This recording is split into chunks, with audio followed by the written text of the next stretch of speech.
5 minutes avec la Rhapsodie de réalité, une émission pour vous, une émission conçue pour vous, une émission taillée sur mesure, une émission qui vous ressemble, une émission qui vous permet de connaître votre destinée avec le Christ. Bonjour à tous, bienvenue dans notre émission 5 minutes d'édification avec la Rhapsodie de réalité. Aujourd'hui, dimanche 3 novembre, Pasteur nous enseigne sur le thème « Le principe de Dieu pour la protection ». Le verset de lecture est tiré du livre de Psaume 91 au verset 1 qui dit « Celui qui demeure sous l'abri du Très-Haut repose à l'ombre du Tout-Puissant ». Le commentaire dit « À la naissance de Jésus, la Bible nous dit que le roi Hérode organisait une chasse à l'homme contre le petit enfant afin de le tuer. Mais un ange du Seigneur apparut à Joseph en songe et lui ordonna de prendre l'enfant et sa mère et de s'enfuir en Égypte. » Matthieu 2, versets 13 à 14. Joseph suivit l'instruction qu'il avait reçue.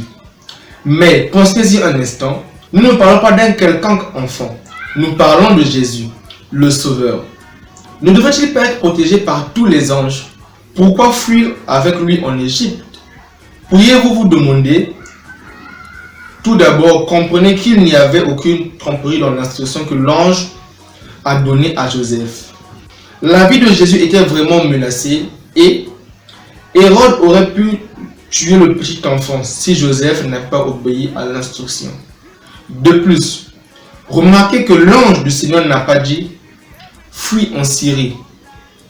L'instruction était claire « fuis en Égypte et restez-y jusqu'à ce que je te parle ». Si Joseph était allé en Syrie, il aurait rencontré un autre problème. Il est important que nous soyons là où Dieu veut que nous puissions être. Sa protection n'est pas partout. Elle se trouve dans ses instructions. Alléluia.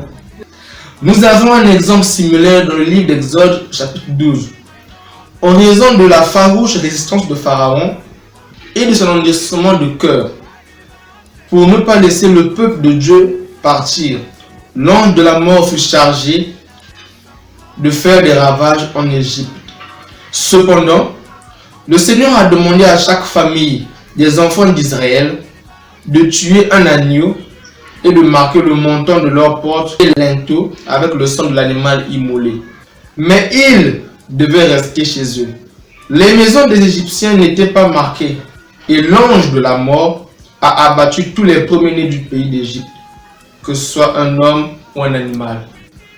Mais voyez-vous, il y avait d'autres étrangers en Égypte qui, n'étant pas juifs, étaient cependant au courant de cela et avaient marqué leur maison.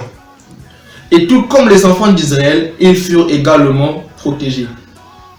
Nous le savons parce que la Bible dit, quand Israël sortit d'Égypte, une multitude des gens de toute espèce montèrent avec eux.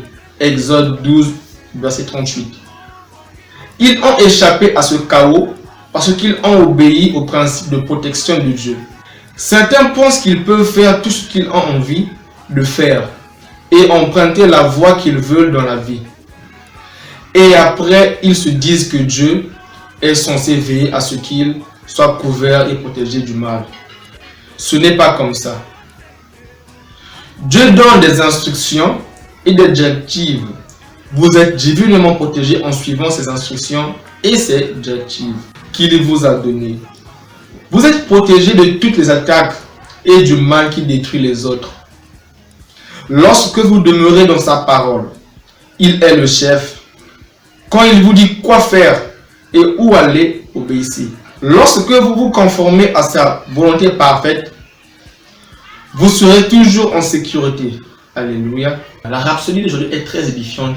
Ici, Pasteur nous emmène à comprendre que la protection de Dieu réside dans ses instructions. Il est important pour nous en tant que chrétiens d'être là où Dieu veut que nous puissions être afin d'éviter d'avoir des problèmes inutiles et de mettre notre vie en danger. Nous devons à tout moment méditer pour savoir à quel moment il nous parle afin de suivre les instructions qu'il nous donne à l'instant précis. Nous allons prendre quelques instants pour méditer sur la parole reçue.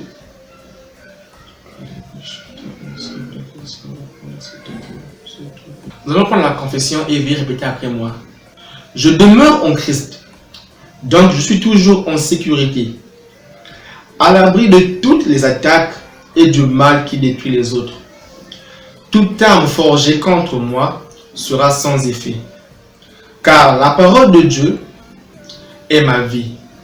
En Christ, je vis, je me meus et j'ai mon être. Alléluia.